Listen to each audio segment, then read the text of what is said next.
Hey there, welcome to Women Blazing Trails. This microphone. Sorry about that. My name is Eva. Hi, everybody. We are going to talk about something kind of important today because Christmas is just around the corner, right? We just finished Thanksgiving. So now all the Christmas decorations are all over the place, and Christmas is literally like it's right there. And sadly or unfortunately, some of us now are alone for Christmas. For some of us, this is our first year alone at Christmas. For some of us, like me, this will be year 8 or 7 or 8 that I'm alone for Christmas. So Christmas can be a very sad, very I hate to use the word depressing because depressing is kind of it's a harsh word, not harsh, but you know what I mean. It can be a sad time anyway. So I don't want you to be sad at Christmas. I don't want you to be depressed. I don't want you to just lay in a corner in the ball and curled up in your room sobbing hysterically because you're alone and being depressed. I don't want any of that. Like, we don't want that this Christmas. If this is your first Christmas alone, so I'm just going to put this, I just want to tell it to you this way, so it'll put it in a little bit of perspective for you. All right, so and then you can kind of go, oh yeah, she's got a good point. Well, I hope you do anyway. So if this is your first Christmas alone and you choose to spend the entire day feeling sorry for yourself, crying, drinking yourself to an oblivion, feeling really depressed and shitty and sad and all of that, if that's how you spend your first Christmas alone, then next Christmas, you're going to be like, oh yeah, I remember last Christmas, it was really blah, blah, and you're not going to look forward to Christmas. And every year from here on in, Christmas is just going to be a really sad, depressing time for you. And I don't want that. Like, I don't want you to be sad and lonely and depressed and feel shitty on Christmas Day. Like, you don't have to. And I don't want that for you. So I'm going to share a few tips with you today on how to get through Christmas alone. I'm going to share. So I have a blog. I wrote a blog over on my website, Women Blazing Trails. I'm going to drop the link to that blog down below. And I really want you to go check out that blog, because in this video, I'm only going to share 3 ways with you. I think one of them isn't even in the blog. And if you want to see the other 7, 4, 5 ways, you have to click on the link. It's kind of a trap. I trapped you. But I want you to check out the link to see some of the other ways that I share with you to get through Christmas. So I'm just, for time's sake, I don't need to share all 7 ways with you here. So if this is your first Christmas alone, I'm not even going to sugarcoat things. It's going to probably be sad, because I'm not going to lie, because my first Christmas here, when I was alone here in Guatemala, was sad. I was very sad. I was by myself.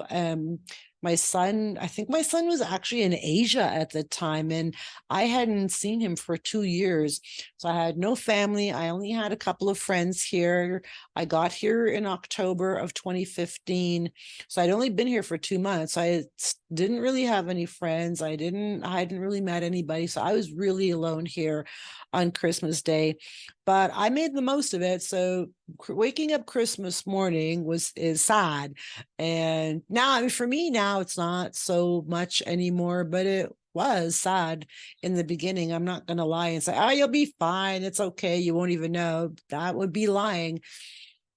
It was sad, but you don't need to be sad for the entire day. So what I did, my very first Christmas alone, I have a Canadian friend here, and we went down to the lake and we went swimming on Christmas Day, and it was great. So I'm going to get right to tip number 1. So I want you to, so you're not alone. First of all, you need to realize that you're not the only person, probably not the only person in your town who is alone at Christmas. So maybe some of your friends who are already your age, maybe they're alone for Christmas too. See, this is kind of funny. Humans are weird. We all assume we're really good at assuming things, and we think that whatever we assume is fact and it's correct, when 9 times out of 10 it's not. So we assume that everybody's busy and everybody has plans and everybody's going to have a big feast with their family. That's not true. You probably have some friends also who are going to be alone at Christmas. So why don't you reach out to some of your friends, 2, 3, 4, 5 friends, and have a potluck Christmas dinner at your house? I mean, you go first. You can make the plans to do that, so you're not sitting at home alone feeling sorry for yourself. So reach out to some of your friends, and say, hey, I'm thinking about having a potluck dinner. I'll make the turkey or ham or whatever you want to make, and everybody bring a dish. You can invite 2 friends, 5 friends, 10 friends, 25, however many you want. But that way you're not alone and you have something to look forward to. So if this is your first Christmas alone, then you can make this your new Christmas tradition, where every Christmas you have your group of single friends, and it doesn't have to be all female, it could be males too, whatever. But all your friends who are alone at Christmas time, this could be like the new thing on Christmas, and that would be fun. So that's one way to get through Christmas alone. Another way, which I love, is volunteering. I'm a huge advocate for volunteering. So find an organization that speaks to your heart. Maybe, I don't know, maybe like dogs and cats and kittens and puppies. Go to an animal shelter, because there's animal shelters everywhere, and go spend the day playing with puppies and kittens and dogs and cats. Hello, that sounds like an amazing Christmas day for me, to just spend a day with a bunch of fur balls. Oh my God, can you imagine how much fun you would have? That would be so awesome. So you could go to an animal shelter if that's your thing. Call an animal shelter, or go and visit and say, hey, I'd like to come and volunteer Christmas Day. And I bet you they're probably not going to say no, unless they already have a million volunteers. But that's another thing you can do. Or if you like, maybe you like hanging out with senior citizens, go to a nursing home, bake some cookies, like bake your favorite Christmas cookies that you used to bake for your family for 35 years. And now you're now you're alone and you think, I'm never going to bake these cookies again. Bake up those fucking cookies and go visit a nursing home. Oh, I swear, go visit a nursing home or a senior citizen or something, like some kind of long-term care facility, and bring cookies and cheer and just go sit with people. I don't think a lot of people realize this, that a lot of seniors, I shouldn't say a lot, but there are some seniors in nursing homes who don't have any family at all that visit them. Like, they're alone by themselves and they don't have anybody to visit them. So go to a nursing home or long-term care facility and see if you can, call them up and see if you can volunteer and bring some treats, some Christmas treats, and just spend a couple of hours there, and listening to stories, or being good company for somebody who doesn't have any family. That's another organization. Animals, seniors, gosh, I mean, just, you can volunteer at a hospital, in the pediatrics ward or whatever. So find a place that calls to your heart that you can volunteer at and go spend a few hours there. It'll be really, really fun. I promise you, it'll be a lot of fun, and it is just going to set your heart on fire. I'm not even kidding. You're going to leave there and you are just going to glow. You're going to have this crazy, your heart just exploded kind of glow. I don't know what that looks like, but that's what's going to happen to you. And then you can do that every Christmas, and you'll know then that every Christmas you'll have something really, really, really awesome to look forward to. Another thing you can do is you can check and see. I don't think I mentioned this one already, but check in your community to see if they're having a Christmas dinner for lonely people or single people or people who have no family. I don't know what they call it. I don't know what they call it, but it'll be a lot of cities, towns, whatever, do have community it's like a community Christmas dinner for people who are alone at Christmas. Look into that and see if you can find one in your community. You can jump on Facebook and go into a local Facebook group. You could ask at the church if you belong to church. Ask around at your church. The pastor there or the people in your church are probably a wealth of information, and I bet you they know where the community events are.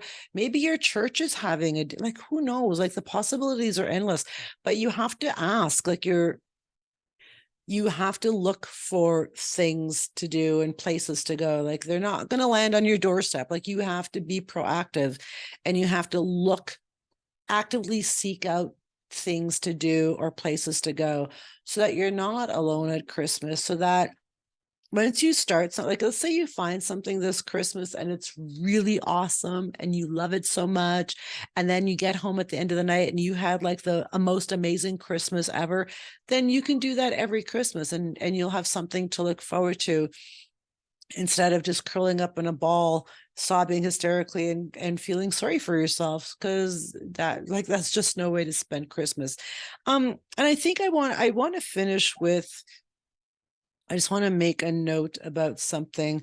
So Christmas is all of, Christmas now is, a bunch of spending thousands of dollars on presents, and a million people coming, where used to be, in and out of the house, and you're always entertaining, and there's always tons of presents, and people go into debt, and you're buying and you're shopping, and it's stressful and it's chaotic, and oh my God, blah, blah, blah. But Christmas is the birth of Jesus Christ. Now, I'm not going to get all Bible thumpy here and thumpy and talk about God and all that stuff, but Christmas is the birth of Jesus Christ. That's what it is. Plain and simple. That's why we have Christmas, because Jesus Christ was born. The end. So don't get so wrapped up in all of that, I'm alone, all that consumerism bullshit. Oh my God, blah. Remember the true meaning and the true spirit of Christmas. And that'll just keep you a little bit more grounded. It does for me, it works for me. It'll just put things into perspective for you and help ground you a little bit more, so that you aren't so sad about, being alone, blah, blah, and all that stuff. So anyway, that's all I got. I hope you really enjoyed this video. If you want to see the other tips, you have to click the link down below in the description box to read the blog, to see what the other tips are that I share about how to get through Christmas alone. Please don't forget to like, comment, subscribe, share, all of that good stuff. When you do that, when you engage, so here's something that most people don't know. When you engage with my videos, like do all that, like, comment, subscribe, share, it lets YouTube know that I'm cool, I'm a good content creator, people like my stuff, and then they'll show my videos to more people, and then I can get my message out to more people. And that's how YouTube works. So if nobody shares, likes, comments, or subscribes, then YouTube is just going to think I'm nothing and I'm no good and nobody ever wants to see my stuff, and they won't show my stuff to anybody else. So it's up to you to tweak YouTube's algorithms to say, hey, yo, she's cool, we love her, and then they'll show my stuff to more people. That's how YouTube works. I know it's weird. So please do all that stuff for me. I love you. I'm going to drop some links down below. Please check out the links down below. They're all super important. And I think that's all I got for you guys. I love you. I have to turn this. Oh, hang on. I love you, and I'll catch y'all back here soon.